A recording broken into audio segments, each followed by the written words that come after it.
नाज़रीन, उर्दू ग्राफी में खुश आमदीद। कैसे हैं आप? आज आपके लिए अहमद सज्जाद बाबर की एक गज़ल लेकर आए हैं। मुझे उम्मीद है कि आप पसंद करेंगे। उससे पहले अगर आपने हमारे चैनल को सब्सक्राइब नहीं किया, अभी कर लीजिएगा और बेल के आइकॉन पर क्लिक कर दीजिए ताकि आने वाली वीडियोस की इत्तला आपको बर वक्त मिल सके। जागती शब खुदा हाफिज, जा चुके सब खुदा हाफिज।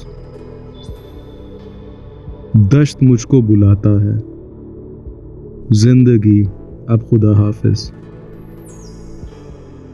रास्ता रोकते क्यों हो, कह दिया जब खुदा हाफिज।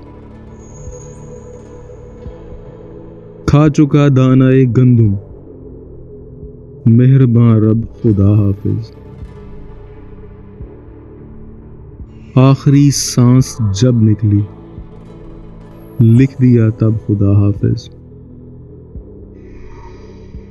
अब चलो रात है बाबर, शाम की छब खुदा हाफिज। जागती शब खुदा हाफिज, जा चुके सब खुदा हाफिज। जी, तो कैसी लगी आपको अहमद सज्जाद बाबर की ये गज़ल? मुझे उम्मीद है कि पसंद आई होगी। अगर पसंद आई तो इस वीडियो को लाइक और शेयर ज़रूर कीजिएगा, इससे हौसला अफजाई होगी। बहुत शुक्रिया।